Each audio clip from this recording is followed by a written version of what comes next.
Hello everyone, welcome to physics corner. माई सेल्फ मयंक भारद्वाज। जो आज अपन टॉपिक स्टार्ट करने जा रहे हैं वो आपके पास होगा एमएससी प्री का। एमएससी प्री का स्टार्ट कर रहे हैं, क्वांटम मैकेनिक्स। जो अपन ने प्रीवियस लेक्चर किया था उसी को ही आगे बढ़ा रहे हैं, क्वांटम मैकेनिक्स का।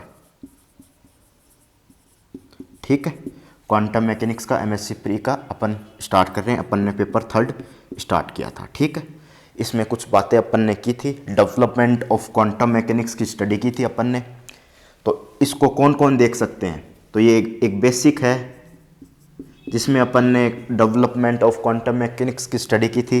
तो ये आईआईटी जैम वाले भी देख सकते हैं, आईआईटी जैम जस्ट TIFR। ठीक है, जो जुड़े हुए स्टूडेंट हैं वो देख सकते हैं, आईआईटी जैम जस्ट TIFR वाले देख सकते हैं। और अपन ने बेसिक की बात कर रहे हैं क्वांटम मैकेनिक्स की, डेवलपमेंट ऑफ क्वांटम मैकेनिक्स। ठीक है, तो अब इसमें आगे बढ़ते हैं।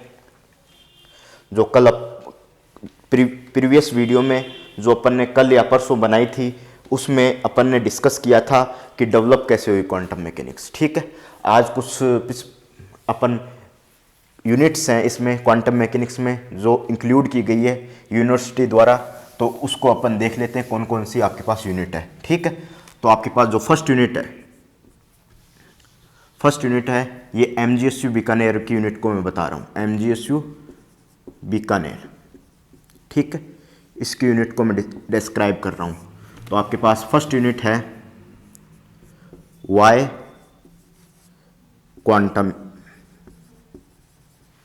Quantum mechanics. ठीक है, ये आपके पास फर्स्ट यूनिट है। इसमें आप कैसे डेवलप हुई क्वांटम मैकेनिक्स इसकी स्टडी करते हो, वाई क्वांटम मैकेनिक्स।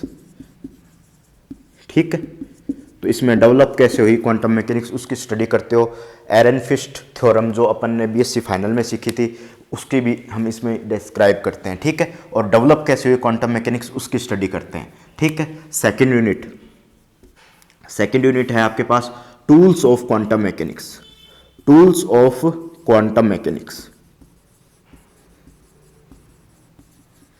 डिस्क्राइब करूंगा इसमें कौन कौन से टॉपिक हैं जो अपन डिस्क्राइब करेंगे। इसमें कौन कौन से टॉपिक है, अंदर जो इसके सब टॉपिक हैं उसको भी मैं डिस्क्राइब करके चलूंगा। टूल्स ऑफ क्वांटम मैकेनिक्स, तो देखिएगा tools of quantum mechanics.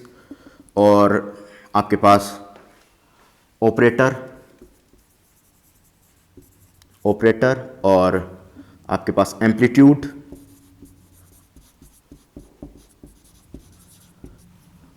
Observer,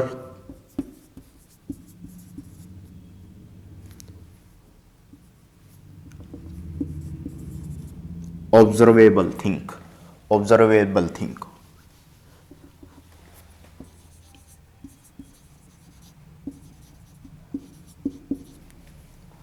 observable और आपके पास eigen value and function,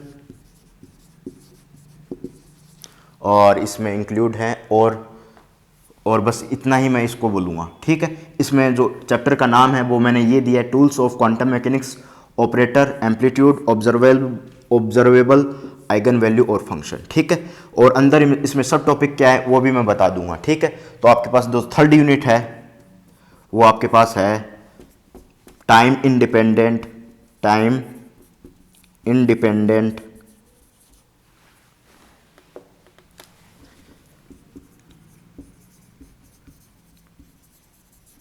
परपेटेशन theory.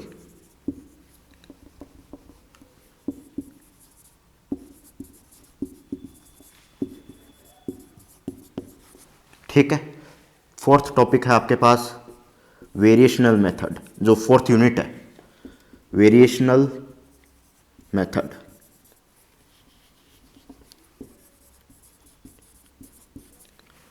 Fifth topic है आपके पास कोलिजन इन 3D एंड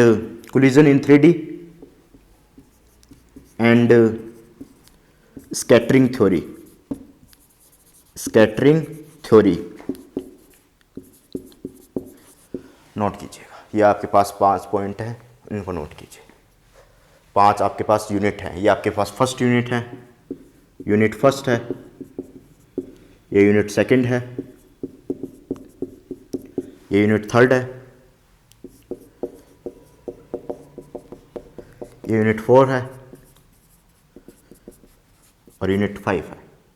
4 का है अभी, हाँ अपन ने यहीं लगा दी, ये है थर्ड, ये थर्ड है और ये 4 है, यूनिट 4 और ये 5, यूनिट 5। इन टॉपिक को ढंग से पढ़ लेना, बहुत शानदार टॉपिक है। Time independent perturbation theory, variational method, collision in 3D and scattering theory. ठीक है, ये आपके पास सिलेबस है कंप्लीट। अब मैं जो यूनिट्स स्टार्ट करने वाला हूँ, टूल्स ऑफ क्वांटम मैकेनिक्स, ये स्टार्ट करने वाला हूँ। आज जो मैं यूनिट स्टार्ट करने वाला हूँ, ये स्टार्ट करने वाला हूँ। ठीक है, नोट कीजिएगा इतना। इस यूनिट के जो आपके पास, इस यूनिट में जो भी आपके पास सिलेबस है वो डिस्क्राइब कर देता हूँ। ठीक है, इस यूनिट में जो भी सिलेबस है आपके पास वो डिस्क्राइब कर देता हूँ। तो देखिएगा इस यूनिट में कौन कौन सा सिलेबस है। अब चलते हैं इसके सिलेबस पर।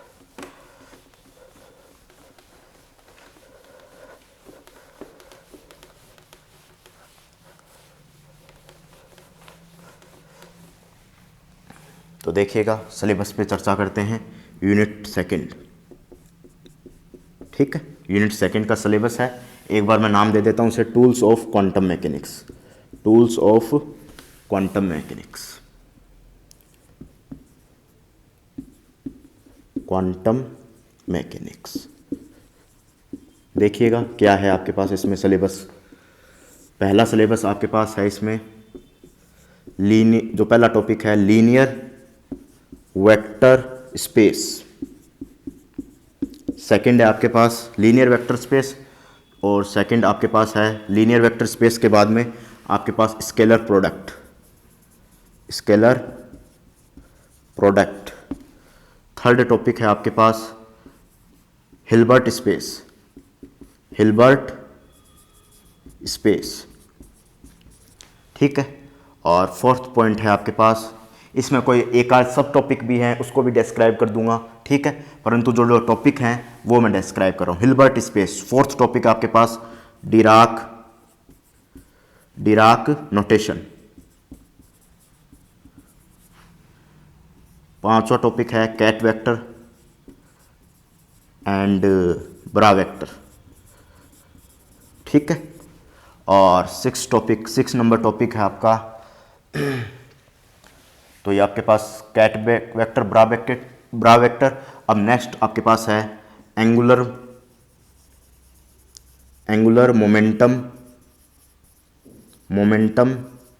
इन क्वांटम मैकेनिक्स, इन क्वांटम मैकेनिक्स। ठीक है, 7 नंबर टॉपिक है आपका, देखिएगा 7 नंबर टॉपिक है आपके पास मैट्रिक्स रिप्रेजेंटेशन, मैट्रिक्स रिप्रेजेंटेशन।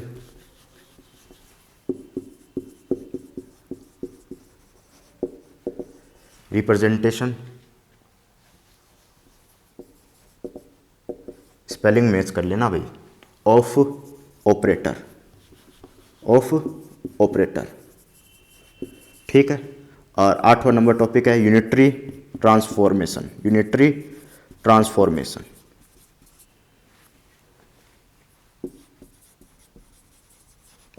नौवां टॉपिक है आपके पास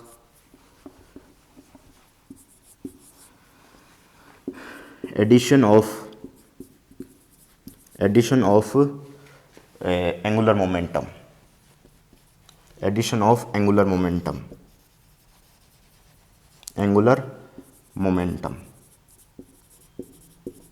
10 नंबर टॉपिक है आपका, देखिएगा 10 नंबर और क्या बच गया, हाइड्रोजन एटम।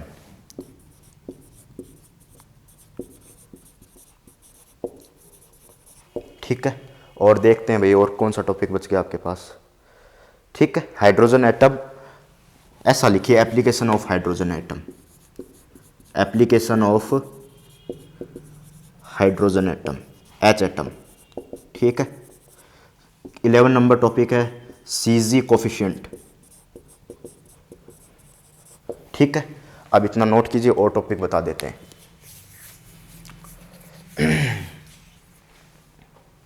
इतना फटाफट नोट कीजिए, फिर आगे अपन टॉपिक बता देते हैं।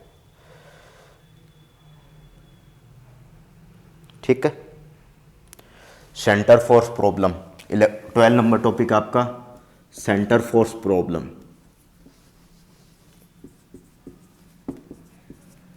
सेंटर फोर्स प्रॉब्लम, ठीक है। 13 नंबर टॉपिक है आपका और क्या बच गया? 13 नंबर टॉपिक है श्रोडिंगर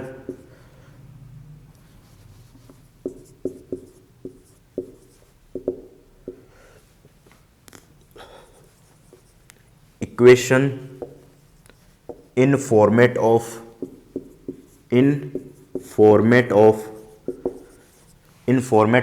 किसके फॉर्मेट में?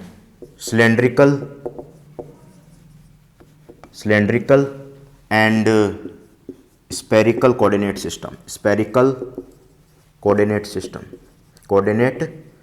सिस्टम। ठीक है, नोट कीजिए।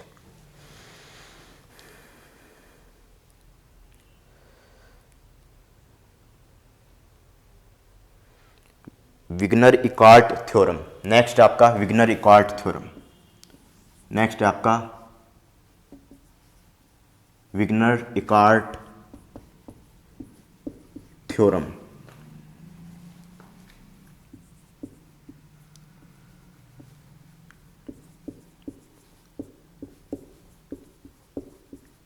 ठीक है, विग्नर इकार्ट थ्योरम, ये 14 टॉपिक है आपके। ठीक है, नोट कीजिए, फिर अपन स्टार्ट करते हैं। ठीक है, फटाफट नोट कीजिए, फिर अपन ये स्टार्ट करते हैं। लीनियर वेक्टर स्पेस से अपन टॉपिक स्टार्ट करते हैं। ठीक है, नोट कीजिए फटाफट। लीनियर वेक्टर स्पेस से पढ़ेंगे जो अपन ने कल कंप्लीट किया था। 2 डेवलपमेंट कर लिए थे अपन क्वांटम मैकेनिक्स के, 2 डेवलपमेंट कर लिए थे। 2 टाइप्स के डेवलपमेंट, 2 डेवलपमेंट कर लिए थे, उससे आगे चलेंगे अब। ठीक है, तो देखिएगा, फटाफट नोट कीजिए, फिर आगे चलते हैं।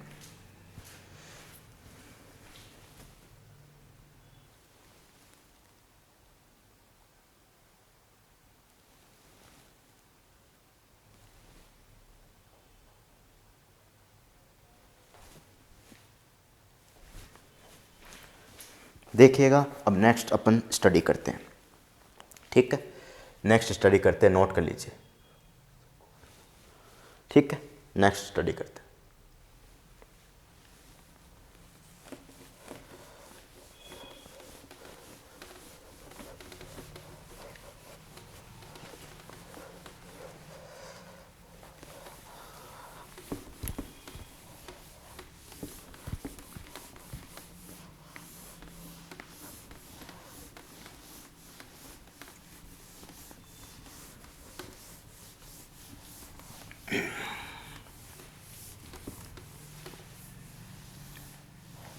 फटाफट नोट कर लिया होगा। तो अब अपन 2 डेवलपमेंट की थी थ्योरीज, अपन ने 2 तरह की थ्योरीज अपन ने डेवलप की थी। ठीक है, क्लासिकल मैकेनिक्स में एक तो न्यूटोनियन मैकेनिक्स की थ्योरी डेवलप की थी, इसके बाद में लाग्रांजियन और हैमिल्टोनियन की थ्योरी को डेवलप किया था। ठीक है, अब इससे आगे चलते हैं।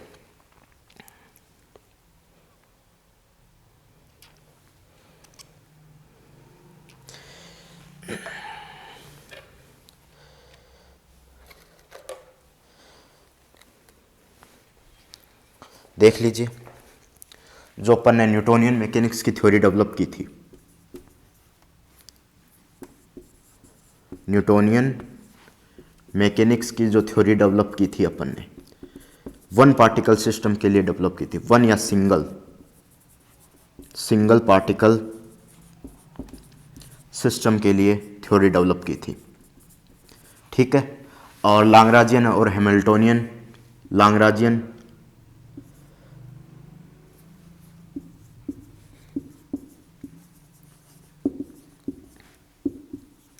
लाग्रांजियन मैकेनिक्स, हैमिल्टोनियन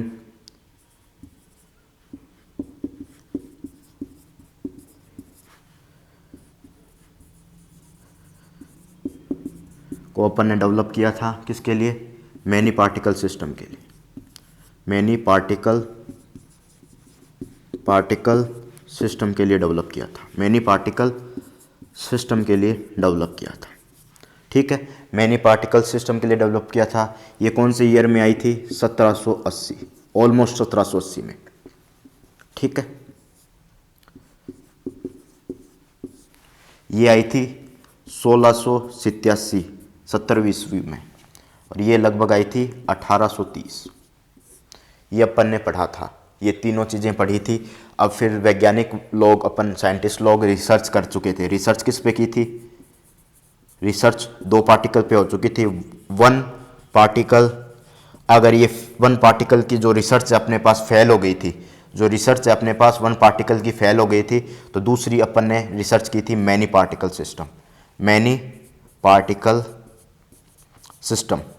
ठीक है, मैनी पार्टिकल सिस्टम पे रिसर्च कर ली थी।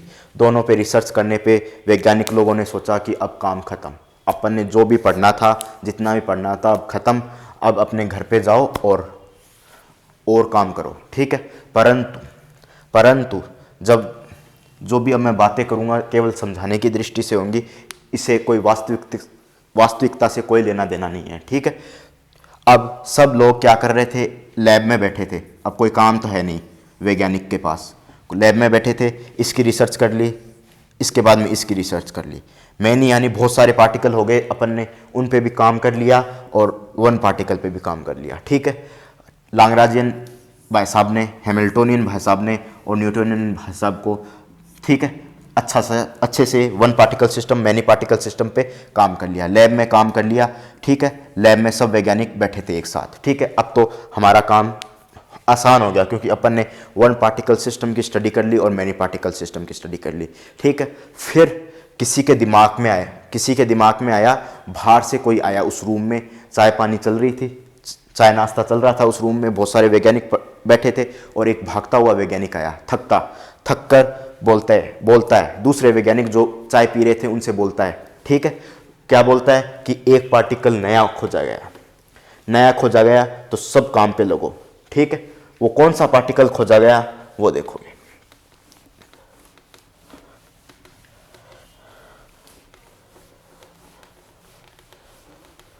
सब काम पे लगो, नया पार्टिकल खोजा गया है। ठीक है, तो जो नया पार्टिकल खोजा गया वो है चार्ज पार्टिकल, ये खोजा गया, चार्ज्ड पार्टिकल।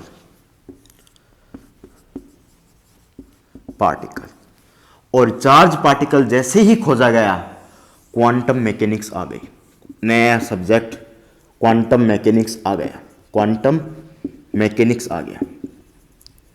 नया सब्जेक्ट आपके पास क्वांटम मैकेनिक्स आ गया। ठीक है, चार्ज पार्टिकल को खोजा गया जैसे ही, अपन एक छोटा एक्सपेरिमेंट छोटी क्लासों में करते हैं कि अपन एक फुट ले लेते हैं, उसको सिर पे रगड़ते हैं, जिससे सिर पे तेल लगा हुआ होता है, उसकी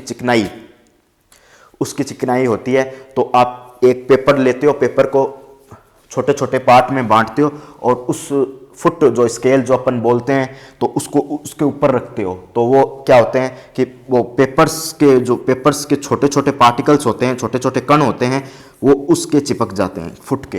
तो यानी अट्रैक्शन का रूल आया। इसी तरीके से अट्रैक्शन फोर्स का हमें पता चला कि वहाँ पर अट्रैक्ट हो रहे हैं, उससे जो आपके पास कागज़ के टुकड़े हैं छोटे छोटे, वो अट्रैक्ट हो रहे हैं उस चिकनाई वाली फुट से। ठीक है, फुट जिसे स्केल बोलते हो, ठीक है, उससे अट्रैक्ट हो रहे हैं। और एक अट्रैक्शन का या एक रिपल्सन का रूल आया, जो चार्ज पार्टिकल में मिलता है, उसके अगेंस्ट अपन ने इस तरीके से चार्ज पार्टिकल की खोज हुई। ठीक है, तो अब देखिएगा, चार्ज पार्टिकल की जैसे ही खोज हुई, तो आप फिर वैज्ञानिक लोग खोजने लगे, और उसके बाद में जो रिसर्च है फिर से चालू हो गई।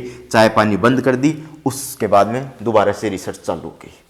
तो देखिएगा रिसर्च का नेक्स्ट पार्ट। अब जैसे अपने पास रिसर्च चालू हुई, तो आपके पास चार्ज पार्टिकल क्यों आ गया, अननोन पार्टिकल चार्ज पार्टिकल क्यों आ गया। अब इसको देखा गया सबसे पहले, इसको रेस्ट में पड़ा है, रेस्ट में रखा हुआ है, रेस्ट में ये है। ठीक है, कोई भी फोर्स इस पे लग नहीं रहा, तो ये रेस्ट में तो ये इलेक्ट्रोस्टैटिक फील्ड बनाता है, इलेक्ट्रोस्टैटिक क्या बनाता है, फील्ड बनाता है आपके पास, और यही चार्ज पार्टिकल मूव करता है, यही चार्ज पार्टिकल आपके पास कोई भी वेलोसिटी से मूव करता है, कोई भी वेलोसिटी से ये चार्ज पार्टिकल मूव करता है। जैसे ही मूव करेगा तो एक करंट बनाएगा, और जैसे यहाँ पर देखो रेस्ट में तो इलेक्ट्रोस्टैटिक फील्ड बना रहा है, तो इसकी स्टडी को अपन ने इलेक्ट्रोस्टैटिक्स कह दिया, इलेक्ट्रोस्टैटिक्स कह दिया। ठीक है, अब चार्ज पार्टिकल आपके पास कोई भी चार्ज पार्टिकल है वी वेलोसिटी से चल रहा है, यानी मूविंग कंडीशन में। कौन सी कंडीशन में, मूविंग कंडीशन में। जैसे कोई भी चार्ज पार्टिकल आपके पास मूविंग कंडीशन में, तो वो मैग्नेटिक फील्ड बना रहा है, मैग्नेटिक फील्ड बना रहा है। ये कोई डिपेंडेंट फील्ड नहीं है, ये मैग्नेटिक फील्ड बना रहा है, और इससे जो जिसकी स्टडी किया जाता है मैग्नेटोस्टैटिक्स में इसकी स्टडी की जाती है। ठीक है, मैग्नेटोस्टैटिक्स में इसकी स्टडी की जाती है। अब ये चार्ज पार्टिकल वी वेलोसिटी से गया है और मूविंग कंडीशन में है। ठीक है, मूविंग कंडीशन में, तो यहां पर क्या पैदा करेगा, करंट पैदा करेगा, स्टडी करंट। डीजे ग्रिफिथ की बुक पढ़ोगे इसके लिए, जो क्वांटम मैकेनिक्स है उसके लिए डीजे ग्रिफिथ और जेटली की बुक। ठीक है, तो इसमें उसमें लिखा है स्टडी।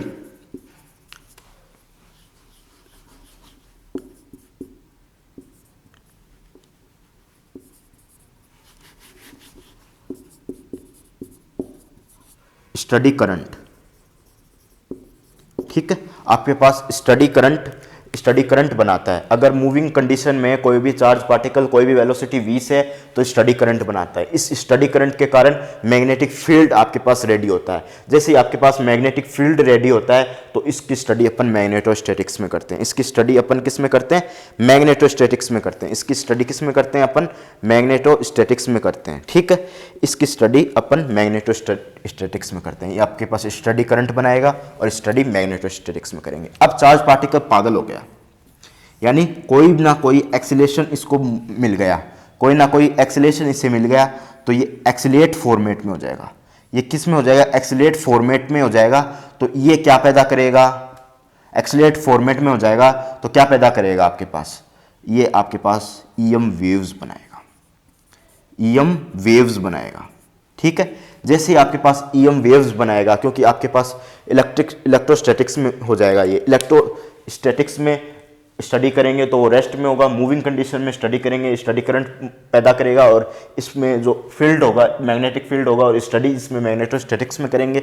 एक्सीलेट पार्टिकल है तो इसको ईएम वेव्स बनेंगी। ठीक है, अब आगे देखते हैं, देखिएगा अब आगे, ये कंडीशंस हो गई, अब आगे देखिएगा।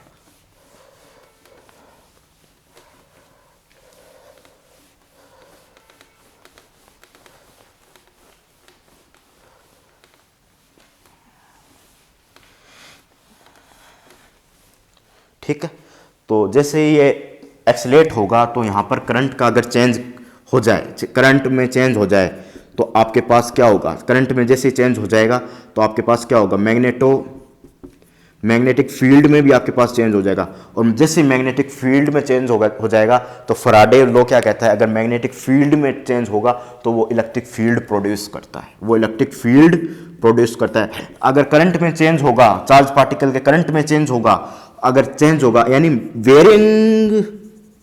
वेरिएबल करंट होगा, वेरिएबल करंट होगा आपके पास, वेरिएबल करंट होगा तो आपके पास वो क्या पैदा करेगा, मैग्नेटिक फील्ड पैदा करेगा। ठीक है, जैसे ही आपके पास मैग्नेटिक फील्ड पैदा करेगा तो मैग्नेटिक फील्ड में भी आपके पास क्या हो जाएगा, चेंज हो जाएगा। सब बात करेंगे अपन मैग्नेटोस्टैटिक्स और इलेक्ट्रोस्टैटिक्स में। ठीक है, तो आपके पास बुक है आपकी, पेपर नंबर 2nd है शायद, ईडी इलेक्ट्रोडायनामिक्स।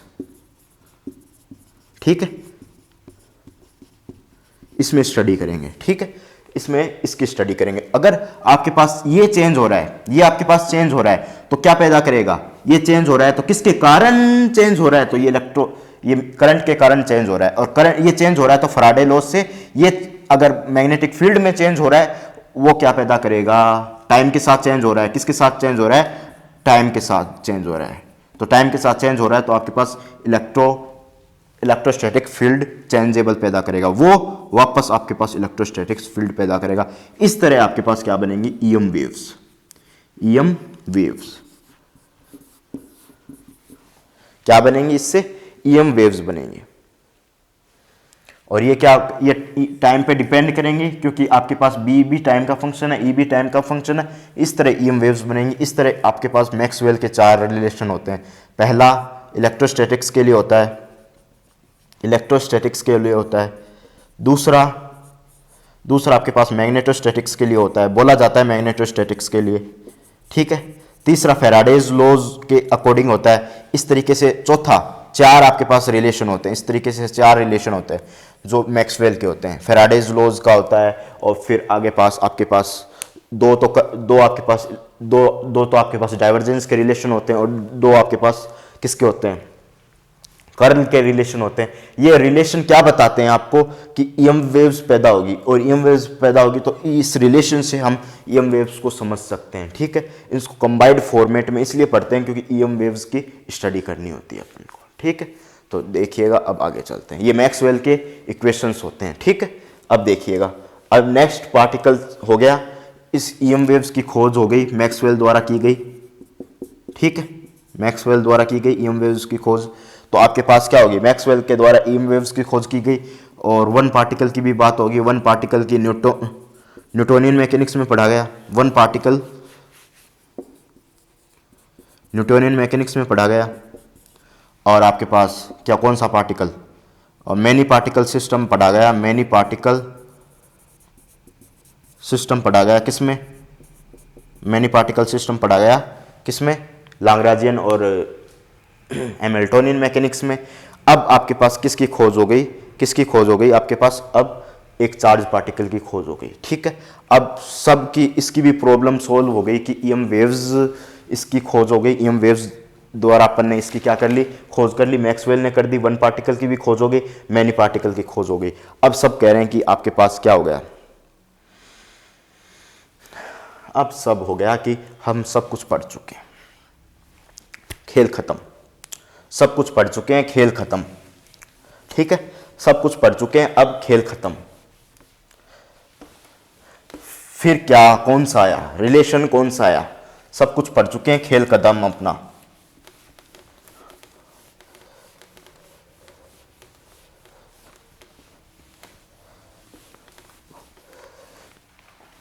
ठीक है, सब कुछ अपन पढ़ चुके हैं, अब अपने पास हो गया कंप्लीट, अपन स्टडी कर चुके हैं। तो अब आपके पास कंप्लीट स्टडी हो गई, तो फिर क्वांटम मैकेनिक्स का जनरेट यहाँ से ही स्टार्ट हुआ। मैंने पहले ही बताया था, चार्ज पार्टिकल ही आपके पास क्या बताएगा, क्वांटम मैकेनिक्स का start. Charged particle, charge particle की स्थिति को देखा गया, ठीक है। तो ये स्थिति क्या होती है आपके पास, ये चार्ज पार्टिकल की स्थिति क्या होती है कि इसकी जो, अगर इसकी हाई स्पीड हो सकती है, चार्ज पार्टिकल होगा बहुत ही स्मॉल होता है, बहुत ही स्मॉल होता है, स्मॉल पार्टिकल, ठीक है। स्मॉल पार्टिकल होता है तो इसकी स्पीड भी ज़्यादा होगी, इसकी स्पीड भी क्या होगी, ज़्यादा होगी। ऐसे समझ सकते हो, इसकी स्पीड भी आपके पास ज़्यादा होगी। कोई पार्टिकल होगा, वो चार्ज पार्टिकल होगा, या फिर ऐसे पार्टिकल जिसकी अपन, चार्ज पार्टिकल की रहने दीजिए, चार्ज पार्टिकल रहने दीजिए, इसके बाद में स्मॉल पार्टिकल हुई और इसकी बहुत ही छोटे पार्टिकल हुए और इसकी स्पीड क्या हुई, ज़्यादा हुई, high speed, high speed, high speed, ठीक है। हाई स्पीड हुई और स्मॉल पार्टिकल हुए, ठीक है। हाई स्पीड हुई और स्मॉल पार्टिकल हुई, उसकी स्टडी अपन क्वांटम मैकेनिक्स में करते हैं, उसकी स्टडी अपन क्वांटम मैकेनिक्स में करते हैं। और जनरेट कहाँ से हुई क्वांटम मैकेनिक्स, चार्ज पार्टिकल से ही जनरेट हुई, ठीक है। इलेक्ट्रॉन प्रोटॉन होते हैं, इनकी बहुत ही मास कम होता है, बहुत छोटे होते हैं। अगर इस पे फोर्स लगा दिया जाए तो बहुत स्पीड हो जाएगी इनकी, फोर्स लगा दिया जाए। मास की बात की जाए तो मास आपके पास क्या होता है, क्या होता है मास, 9.1 इंटू 10 की पावर -31 kg। और चार्ज कितना होता है, 1.6 इंटू 10 की पावर -19 कूलम, ये चार्ज होता है। तो इनके बहुत ही स्मॉल होते हैं, अगर इन पे फोर्स लगा दिया जाए तो कहाँ जाएंगे ये पार्टिकल, सोच के देखिए। इसलिए ऐसे पार्टिकल की जो मैकेनिक्स की स्टडी की गई अपन क्वांटम मैकेनिक्स से करते हैं, ठीक है।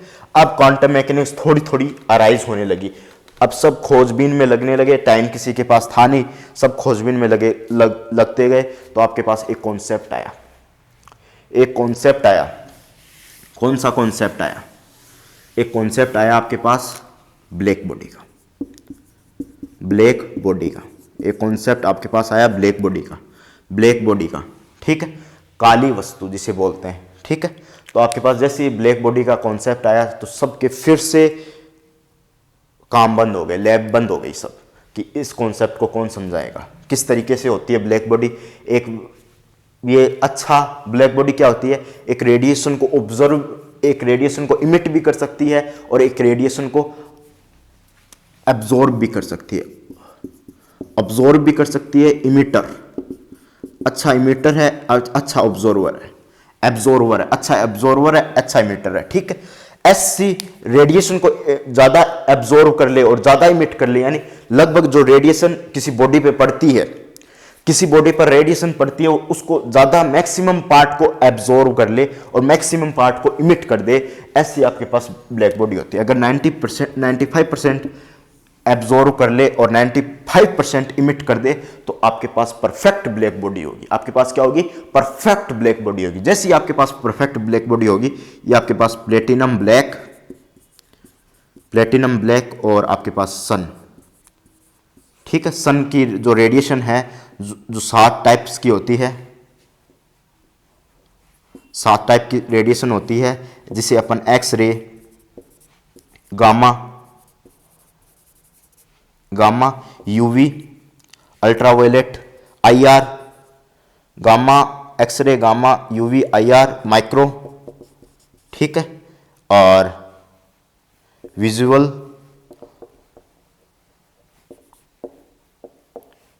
एक कौन सी रह गई? और देख लेना, ये 7 होती है आपके पास, एक्सरे, गामा, यूवी। इसमें विजुअल जो आपके पास होती है उसमें अपन देख सकते हैं। कितने में देख सकते हैं? बोला जाता है 4000 एंगस्ट्रम से हम 7000 एंगस्ट्रम के बीच की रेडिएशन को देख सकते हैं। और आपके पास ये आती है यूवी, अल्ट्रावायलेट, पराबैंगनी, ठीक है, पराबैंगनी आती है, ये आपके पास यह हानिकारक होती है, ठीक है। सन भी क्या करता है आपके पास? अच्छा एब्जॉर्व कर सकता है, अच्छा इमिट कर सकता है, रेज को इमिट करता है। अच्छा क्या करता है? सन इमिट करता है और अच्छा एब्जॉर्वर है। तो ये दोनों आपके पास परफेक्ट ब्लैक बॉडी कह सकते हैं। 95 है परंतु कंप्लीटली नहीं कह सकते, परंतु कह सकते हैं। तो आपके पास क्या होती है? ये दोनों करती है। अपन इसमें देख सकते हैं, इसमें अपन 4000 एंगस्ट्रॉम से 7000 एंगस्ट्रॉम के बीच में देख सकते हैं। और यूवी आती है, बहुत ही आपके पास खतरनाक होती है, जिससे अपन ओजोन परत है आपके पास, ओजोन परत, उसको नुकसान किसके कारण हो रहा है? यूवी, अल्ट्रावायलेट के कारण नुकसान हो रहा है, जिसके कारण ग्लोबल वार्मिंग हो रही है, ठीक है। और इस तरीके से ये 2 एग्जाम्पल हैं, ठीक है। इसको समझाने में आपके पास क्लासिकल मैकेनिक्स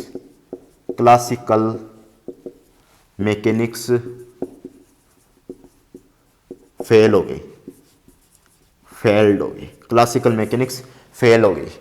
गई, ठीक है। तो इसको समझाने के लिए आपको एक्सपेरिमेंट कर्व बनाने के लिए 2 वैज्ञानिक आए, क्लासिकल मैकेनिक्स के थ्रू समझाया था। एक तो आया वीन विस्थापन नियम, ठीक है, विस्थापन नियम जो अपन पढ़ते हैं 3rd ईयर में। और एक आया रेले जीन्स, हिंदी में लिख देता हूं, रेले जीन्स। 2 आए आपके पास, साइंटिस्ट आए, ये अपन अपने नियम को समझाया, ये परफेक्ट रूप से नहीं समझा सके, क्लासिकल मैकेनिक्स के थ्रू समझाया, ठीक है। इसके बाद में, इन दोनों के समझाने के बाद में क्लासिकल मैकेनिक्स में समझाया, क्लासिकल मैकेनिक्स के थ्रू ब्लैक बॉडी को समझाया। इसके बाद में ये नहीं समझा सके तो इसके बाद में आए प्लांक नाम के वैज्ञानिक, जिन्होंने एक कॉन्सेप्ट दिया, जो उन्होंने अवधारणा तौर पे दिया। उनके पास कोई प्रूफ नहीं था, केवल अवधारणा थी, यानी पोस्टुलेट्स के थ्रू दिया। पोस्टुलेट्स क्या होते हैं? जिनका कोई प्रूफ नहीं होता, साइंटिफिक प्रूफ नहीं होता, केवल वो पोस्टुलेट्स होते हैं। उनको समझाने के लिए कुछ भी उसके पास पोस्टुलेट्स नहीं होते, कोई भी प्रूफ नहीं होता, केवल आपके पास कथन होता है, ठीक है। फिर उनकी बात सभी लोगों ने माननी पड़ी, क्योंकि वो लग रही थी, ब्लैक बॉडी पर काम कर रही थी उनकी बात। उनका जो स्टेटमेंट है वो ब्लैक बॉडी पर क्या कर रहा था? काम कर रहा था, ब्लैक बॉडी पर काम कर रहा था। उनका स्टेटमेंट क्या कर रहा था? ब्लैक बॉडी पे काम कर रहा था, इसलिए उनकी बात उन्होंने सब लोगों को माननी पड़ी, ठीक है। क्या था आपके पास? ऊर्जा, एनर्जी, ये एक टाइम मिला तो मैं आपको ब्लैक बॉडी पे कंसेप्ट कंप्लीट पढ़ाऊंगा, वीन का और रेले जीन्स का, रेले जीन्स का कंप्लीट कॉन्सेप्ट पढ़ाऊंगा, ठीक है। तो कभी टाइम मिला तो, अभी तो जरूरत नहीं है क्योंकि आपके है तो नहीं, प्रीवियस क्लास में है नहीं ये कॉन्सेप्ट, तो कभी टाइम मिला तो मैं बताऊंगा इसको। तो देखिएगा, एनर्जी, जो भी एनर्जी होती है वो पैकेट्स के रूप में होती है, पैकेट्स के रूप में होती है। जो भी बॉडी के पास एनर्जी पहुंचती है पैकेट्स के रूप में होती है, पैकेट्स के रूप में होती है, बहुत से पैकेट्स के रूप में होती है।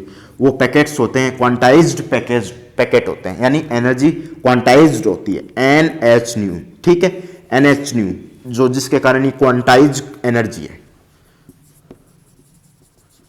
क्वांटाइज्ड एनर्जी है। स्मॉल पैकेट्स होते हैं, ये क्या होते हैं, स्मॉल पैकेट्स, स्मॉल पैकेट्स होते हैं जिनमें एनर्जी होती है, ठीक है। और ये स्मॉल पैकेट्स होते हैं और इसको हम कहते हैं क्वांटा, फोटोन या क्वांटा, फोटोन के रूप में होते हैं, एनर्जी फोटोन के रूप में होती है और इसको कहते हैं क्वांटा। HNu के फॉर्मेट में होती है। अगर मैं एक पैकेट की बात करूं और N टाइप पैकेट की बात करूं तो ये आपके पास हो जाएगी NH-nu, N पैकेट हुए तो N से मल्टीप्लाई कर दिया, यानी आपके पास N क्या होगा, possible integer number, possible integer number, ठीक है। तो आपके पास NH-nu हो गया, क्वांटा होगी। यहां से ये क्वांटा किसको समझा पाए, क्वांटा की ये थ्योरी है, ब्लैक बॉडी को समझा पाए और इसका प्रूफ बाद में आया, आफ्टर ऑल इसका प्रूफ बाद में आया, ठीक है। परंतु इस क्वांटा से ही आपके पास क्वांटम मैकेनिक्स जनरेट हुई है, क्वांटम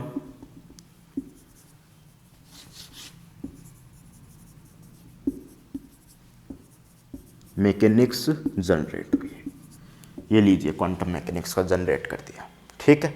इस तरीके से क्वांटम मैकेनिक्स जनरेट हुई है, ठीक है। अब आगे चलते हैं। इस तरीके से आपके पास क्वांटम मैकेनिक्स जनरेट हुई है। देखिएगा, अब आगे चलते हैं। अब जो टॉपिक हैं उनको कवर करते हैं। तो देखिएगा, एक मिनट रुकना भाई।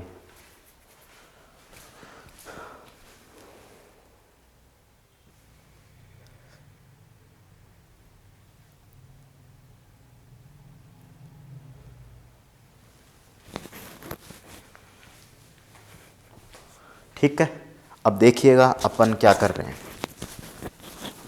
ठीक है। अब देखिएगा, अपन नेक्स्ट टॉपिक पढ़ते हैं, लीनियर वेक्टर स्पेस। देखिएगा, लीनियर वेक्टर स्पेस यूनिट 2 अब स्टार्ट कर रहे हैं, ठीक है। यूनिट 2 स्टार्ट कर रहे हैं, linear vector space, linear vector space. देखिएगा, लीनियर वेक्टर स्पेस स्टार्ट कर रहे हैं। तो क्या कहते हैं, लीनियर वेक्टर स्पेस को किस तरीके से डिफाइन करेंगे। ये पहला टॉपिक है अपना। टॉपिक की सारणी देखिए, जाके टेबल देखिए किस तरीके से स्टार्ट कर रहे हैं। तो ये आपके पास पहला टॉपिक है। तो लीनियर वेक्टर स्पेस कहते हैं किसे, linear vector space has, linear vector space has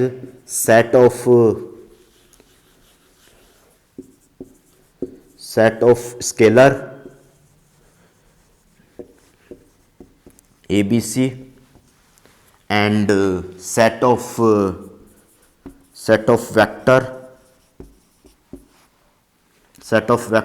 phi,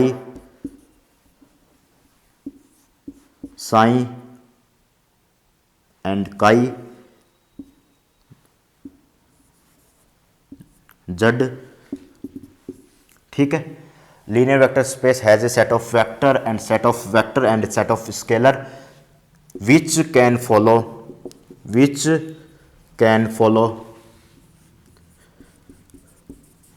can follow क्या फॉलो करते हैं, which can follow scalar multiplication,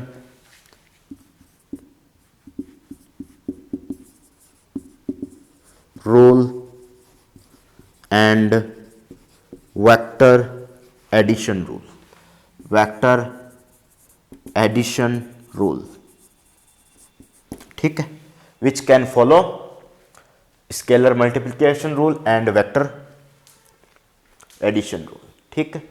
देखिएगा आपके पास नॉर्मली अपन याद करने के लिए, अगर आप गेट की या नेट की तैयारी करो तो नॉर्मली अपन याद करने के लिए ऐसे बोल सकते हैं, ठीक है।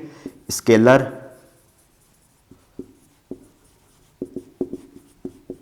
मल्टीप्लिकेशन को कैसे बोलते हैं, कोई भी वेक्टर है और ए साइन, ये आपके पास कोई कांस्टेंट है, इसको बाहर ले जाइए ए, और ऑपरेट किस पे हो जाएगा, जो वेक्टर है आपके पास साइन वेक्टर है किस पे ऑपरेट हो जाएगा, किस पे वेव फंक्शन है किस पे ऑपरेट हो जाएगा, ये ए बाहर चला जाएगा और वेक्टर स्पेस किस पे ऑपरेट हो जाएगा, साइन पे, ये जो ऑपरेटर है वो साइन पे ऑपरेटर हो जाएगा। साइन यहाँ पर क्या है, वेव फंक्शन है, साइन यहाँ पर क्या है, वेव फंक्शन है। एक बार वेव फंक्शन लीजिएगा, कोई भी वेव फंक्शन है, स्केलर वेव फंक्शन है, ठीक है। आपके पास क्या है, स्केलर वेव फंक्शन है, और सेकंड आपके पास ये स्केलर वेव फंक्शन है, ठीक है। तो आपके पास जैसे ही कोई वेव फंक्शन लिया हूं, वेव फंक्शन कहते किसे, कोई भी वेव की जानकारी है, कोई भी इम्पिडेंस है वेव की, या फिर कोई भी पॉइंटिंग वेक्टर है वेव का, किसी भी तरीके से हम डिफाइन करते हैं। ईएम वेव्स में अपन ने पढ़ा था कि ईएम वेव्स होंगी, उसके लिए एक वेव डिफाइन किया अपन ने, एक क्या डिफाइन की, वेव डिफाइन की। ईएम वेव से क्या डिफाइन की, वेव डिफाइन की। वेव की कोई भी पॉइंटिंग वेक्टर होगा, इसकी जो प्रॉपर्टी है, पॉइंटिंग वेक्टर हो गया, इंपिडेंस हो गया, रेजिस्टेंस हो गया, जो भी इसकी प्रॉपर्टी है उसको डिफाइन करने के लिए अपन वेव फंक्शन का इस्तेमाल करते हैं। क्या, किसका इस्तेमाल करते हैं, वेव फंक्शन का इस्तेमाल करते हैं। इसको जनरेट करेंगे, ठीक है, इसको जनरेट करेंगे। देखिएगा वैसे भी अपन वेव की प्रॉपर्टी बताएं कि वेव है तो लाइट की तरह बिहेव करती है, जो 12th क्लास में पढ़ते थे कि वेव है लाइट की तरह बिहेव करती है। इसकी जो वेलोसिटी है 3 × 10⁸ मीटर अपॉन सेकेंड है, ठीक है। ये लाइट की तरह ही परावर्तन के नियम, अपवर्तन के नियम को फुलफिल करती है, रिफ्लेक्शन और रिफ्लेक्शन के नियम को क्या करती है, फॉलो करती है, ठीक है। लाइट की तरह ही इसको कंपैरिजन करके हम स्टडी करते हैं, लाइट की तरह ही इसको कंपैरिजन कर अपन स्टडी करते हैं। उसी तरह अपन स्केलर मल्टीप्लिकेशन, आपके पास सेकंड है वेक्टर एडिशन, वेक्टर एडिशन। तो वेक्टर एडिशन में क्या होगा, आपके पास a प्लस बी, कोई भी आपके पास क्या है, a प्लस बी, ये ऑपरेटर है, ये आपके पास क्या है, ऑपरेटर है, और साइन फंक्शन पे लग रहा है, साइन वेव फंक्शन है, इस पे लग रहा है। ऑपरेटर क्या करता है कि उसके वेव फंक्शन के साथ एडअप होकर, वेव फंक्शन के साथ जुड़कर, किसी भी तरीके से मल्टीप्लाई में जुड़कर, एडिशन में जुड़कर, किसी तरीके से जुड़कर एक नई चीज आपको आउटपुट में गिवन करता है, एक नई चीज आउटपुट में गिवन करता है। अब जैसे कोई भी इनपुट है, इनपुट कैसे बनाएंगे, कुछ ना कुछ उसके साथ ऑपरेटर जोड़कर उसको इनपुट दे दिया, ऑपरेटर जोड़कर उसको इनपुट दे दिया, तो कोई ना कोई आपको आउटपुट देगा। जैसे मैं कोई इनपुट दूं, इनपुट किसके साथ जोड़ के दूं, वेव फंक्शन ए कैप के साथ जोड़ के दूं, तो उसी तरीके से आपको आउटपुट मिलेगा, उसके फॉर्मेट में आपको क्या मिलेगा, आउटपुट मिलेगा। उसी तरीके से यहां पर मैंने क्या किया, A cap plus B cap, ये ऑपरेटर है, किसके साथ जोड़ा मैंने, साइन के साथ जोड़ा। तो वेक्टर एडिशन में क्या करेगा, ये अलग अलग हो जाएगा, ये अलग अलग भी कर सकते हैं, ठीक है। ये आपके पास क्या हो गया,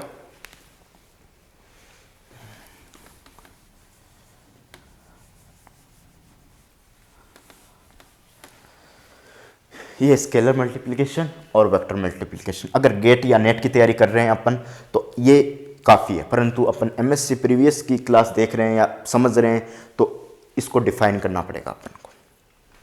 तो देखिएगा किस तरीके से डिफाइन करते हैं, देखिएगा किस तरीके से डिफाइन करते हैं।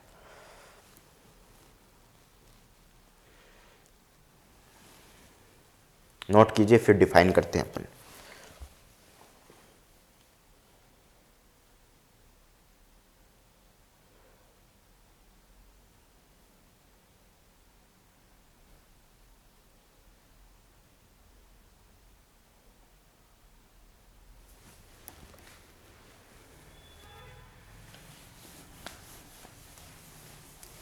स्केलर सबसे पहले है वेक्टर एडिशन, इसको डिफाइन करते हैं।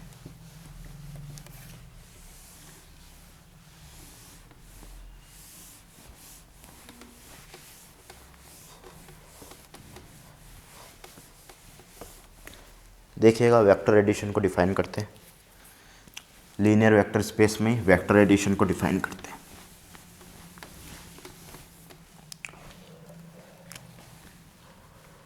लीनियर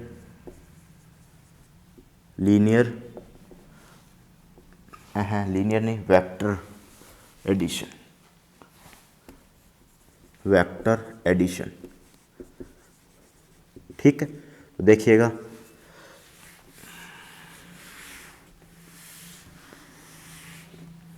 एक अपन ने ले लिया sin1 sin2, ये आपके पास किस में होंगे, ये आपके पास स्पेस में होंगे, तो इसको स्पेस में एस में बोल दूँ, स्पेस में होंगे, ठीक है। आपके पास किस में होंगे, ये आपके पास किस में होंगे, स्पेस में होंगे, कोई किसी ना किसी स्पेस में होंगे ये आपके पास, ठीक है, स्पेस में होंगे। तो अगर मैं इसको एडिशन करूं sin1 प्लस sin2, तो ये भी आपके पास स्पेस में होगा, कोई ना कोई, ये लीनियर वेक्टर स्पेस है, यहां पर मैं लिख देता हूं लीनियर वेक्टर स्पेस, ठीक है। ये आपके पास लीनियर वेक्टर स्पेस है, एडिशन भी उसका किस में होगा, लीनियर वेक्टर स्पेस में होगा। अगर ये अलग अलग मैं लेता हूँ, उठाता हूँ कोई भी लीनियर वेक्टर स्पेस, मान लीजिए ये वेक्टर स्पेस है, इसमें से मैं sin1 उठाता हूँ और एक sin2 उठाता हूँ, ठीक है, इसमें से उठा लिया, अब मैं इसको ऐड किया, ऐड करने पर ये भी वेक्टर स्पेस में आएगा, इस वेक्टर स्पेस में आपके पास होगा, ठीक है, इस वेक्टर स्पेस में ही आपके पास होगा। इतना नोट कीजिए। फिर आगे चर्चा करें, ये पहली हो गई, इस प्रॉपर्टी को कहते हैं क्लोज्ड अंडर एडिशन।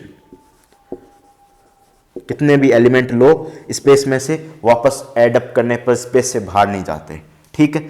इसके बाद में sin1 प्लस sin2 यानी sin2 प्लस sin1, ये एक दूसरे के क्या होते हैं, कम्यूटेटिव होते हैं, एक दूसरे के क्या होते हैं, कम्यूटेटिव अंडर एडिशन, ठीक है, अंडर एडिशन, ये आपके पास कम्यूटेटिव होते हैं। नेक्स्ट प्रॉपर्टी आपके पास होती है associative, sin1 plus sin2 plus sin3 जोड़ दीजिए, या फिर sin1 प्लस sin2 sin3 जोड़ दीजिए, पहले इन दोनों को जोड़ दीजिए इसके साथ, या पहले दोनों को जोड़ दीजिए इसके साथ, दोनों बराबर आएंगे, sin1 sin2 sin3 आपके पास लीनियर, ऐसा लिख दीजिए, एस लिख दीजिए जो लीनियर वेक्टर स्पेस में से होंगे, ठीक है। इसमें भी लिख दीजिए sin1 एस में होगा, sin2 भी एस में, बिलोंग एस में करेगा, ठीक है। ये कुछ अपन रिंग थ्योरी में पढ़ते थे बीएससी फाइनल में, वैसा ही कुछ सिस्टम है। ये आपके पास पहली प्रॉपर्टी हो गई, ये दूसरी प्रॉपर्टी हो गई, ये तीसरी प्रॉपर्टी हो गई, चौथी प्रॉपर्टी होगी, जैसे वी कैन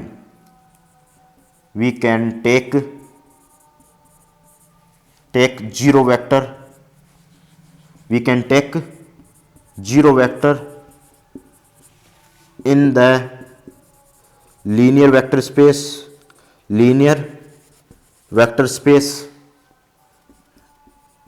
then, ठीक है। देन क्या हो जाएगा, एक जीरो वेक्टर से मैं इसको एडप्ट कर दिया हूं, तो इसको क्या लगाऊं, इसमें कौन सी कम्यूटेटिव प्रॉपर्टी लगाऊं, तब भी आपके पास यही बचेगा, जीरो वेक्टर ऐड करूंगा तो वही फंक्शन आएगा, ठीक है, ठीक है, ऐसा लिख दीजिए। अब आगे पांचवी प्रॉपर्टी है आपके पास, we can take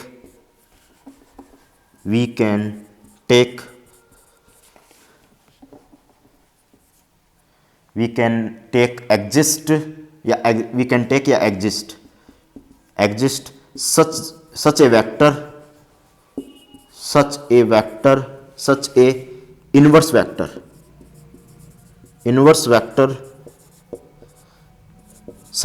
vector we can take exist such a inverse vector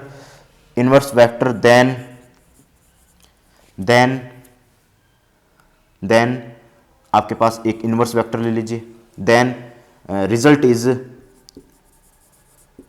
is क्या जाएगा, रिजल्ट एक इनवर्स ले लीजिए, इसका इनवर्स क्या होगा, साइन का जो वेक्टर है इसका इनवर्स माइनस साइन होगा, तो आपके पास जीरो आएगा। अगर मैं इसको उल्टा करके देखूं, पहले इनवर्स लगा दूं फिर साइन लगा दूं तब भी आपके पास जीरो आएगा, such that result is zero vector.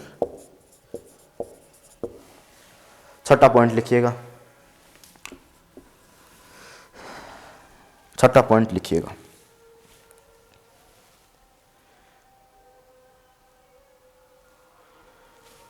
पांच ही दिखे, हाँ पांच ही हैं, ठीक है, ये आपके पास पांच ही है, ठीक है। नोट कीजिए फिर आगे चलते हैं, नोट कीजिएगा इसको, ठीक है, नोट कीजिए फटाफट, फटाफट नोट कीजिए फिर आगे चलते हैं, इनको फटाफट नोट कीजिएगा फिर आगे चलते हैं।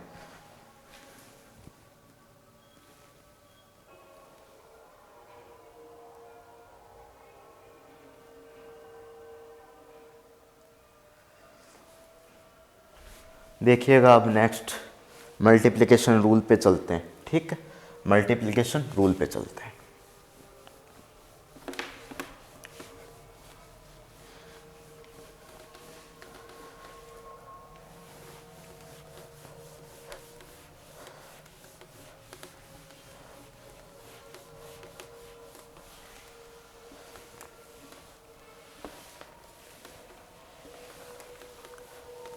ठीक है, मल्टीप्लिकेशन रूल को देखिएगा,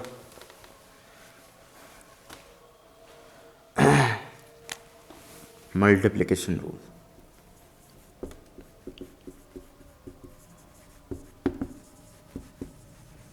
ठीक है, multiplication rule, we can take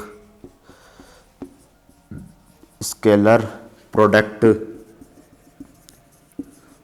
with a vector gives scalar with gives another vector, ठीक है।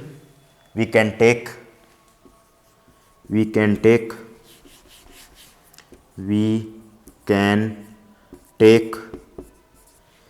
a and b is scalar being to scalar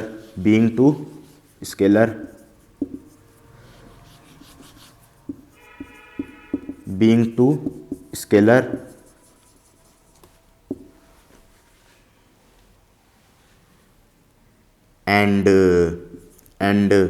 psi phi is a set of vector, then rules is ठीक है। आपके पास rule क्या है, ए ऐसे sign 1 ले लो और ये 2 ले लो, ठीक है। रूल्स क्या है आपके पास, ए साइन 1 प्रोडक्ट कर दिया, किसमें, लीनियर वेक्टर स्पेस में होना चाहिए। दूसरा अपन ने बी ले लिया, उसको साइन 2 से प्रोडक्ट कर दिया, ये लीनियर वेक्टर स्पेस में होना चाहिए। दोनों का एडिशन, ये आपके पास लीनियर वेक्टर स्पेस में होगा, ये आपके पास लीनियर वेक्टर स्पेस में होगा, ठीक है, ये आपके पास लीनियर वेक्टर स्पेस में होगा। दूसरी प्रॉपर्टी, ये ए नंबर प्रॉपर्टी डाल दीजिए, दूसरी प्रॉपर्टी डाल दीजिए, अगर ए साइन 1 एस में है और बी नहीं, फिर से ए साइन 2 बिलोंग्स टू एस है, तो ए साइन 1 प्लस साइन 2 से मल्टीप्लाई करोगे तो ये अंदर मल्टीप्लाई हो जाएगा, ए साइन 2, ये भी आपके पास सेट में होगा, लीनियर वेक्टर स्पेस में होगा। नोट कीजिए, ये भी आपके पास लीनियर वेक्टर स्पेस में होगा, ये आपके पास लीनियर वेक्टर स्पेस में होगा।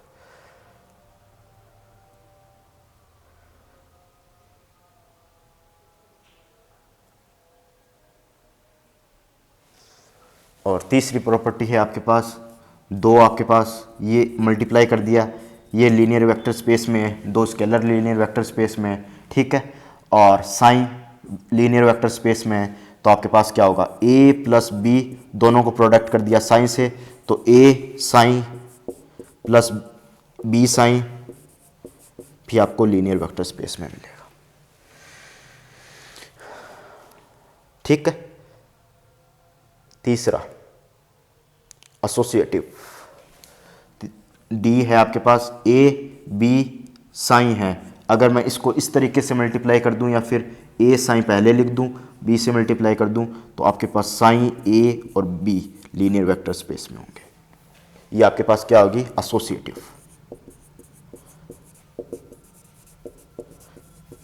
प्रॉपर्टी। ये डिस्ट्रीब्यूटिव प्रॉपर्टी लगा सकते हो, ये आपके पास डिस्ट्रीब्यूटिव प्रॉपर्टी है, distributive property, property under under under addition. ठीक है, अंडर एडिशन, अंडर एडिशन ऐसा लिख सकते हो। आगे चलते हैं, आगे ऊपर लिख देता हूं मैं। नेक्स्ट जो प्रॉपर्टी है आपके पास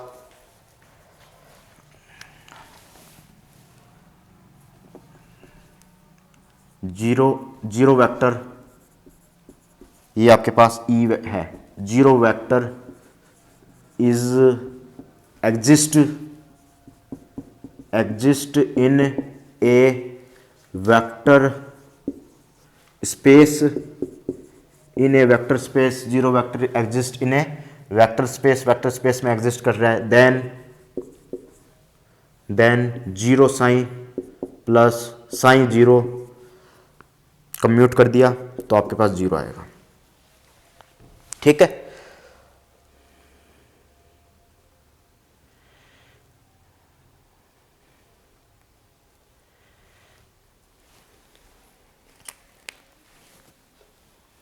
अब आगे चलते हैं, नोट कीजिए फिर आगे चलते हैं। एफ नंबर प्रॉपर्टी में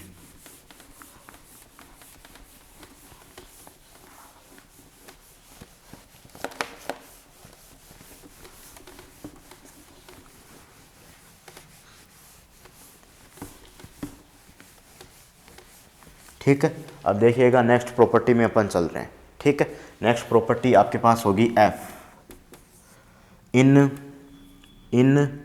ईच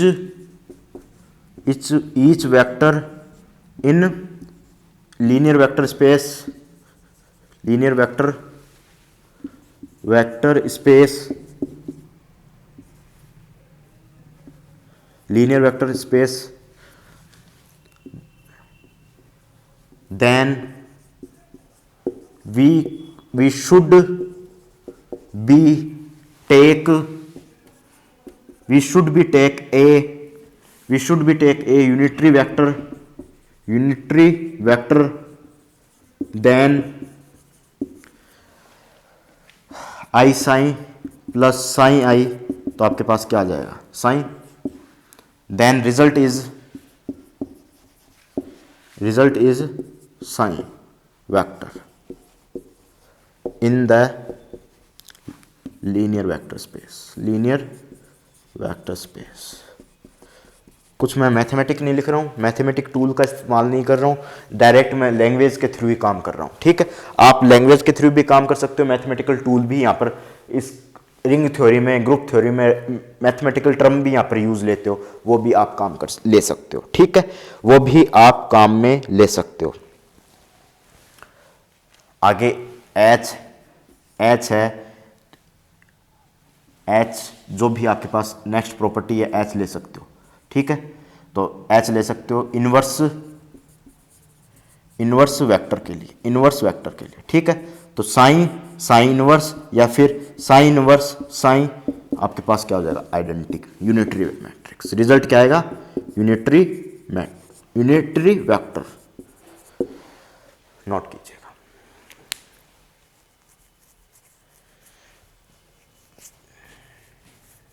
ऐसा भी ले सकते हो कि आपके पास sign A B C exist linear vector space, sign 1 जो भी अपन साइन 2 ले रहे हो एग्जिस्ट ऑल, इसका मतलब है ऑल जो भी ए बी सी है अपन यूज ले रहे हैं, ऑल जो भी साइन 1 साइन 2 यूज ले रहे हैं लीनियर वेक्टर स्पेस में ले रहे हैं। ठीक है, नोट कीजिएगा।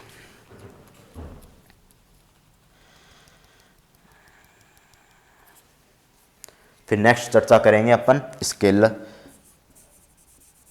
स्केलर प्रोडक्ट क्या होता है, फिर हिल्बर्ट स्पेस की चर्चा करेंगे। हिल्बर्ट स्पेस की नेक्स्ट वीडियो में चर्चा करेंगे, इतना नोट कीजिएगा।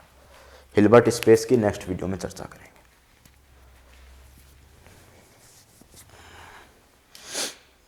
फटाफट नोट कर लीजिएगा। अब आगे जो भी नेक्स्ट वीडियो आएगी अपने पास स्केलर प्रोडक्ट और हिल्बर्ट स्पेस पे आएगी, ठीक है। ऐसे ही वीडियो को लाइक करते रहिए, ऐसे शेयर करते रहिए।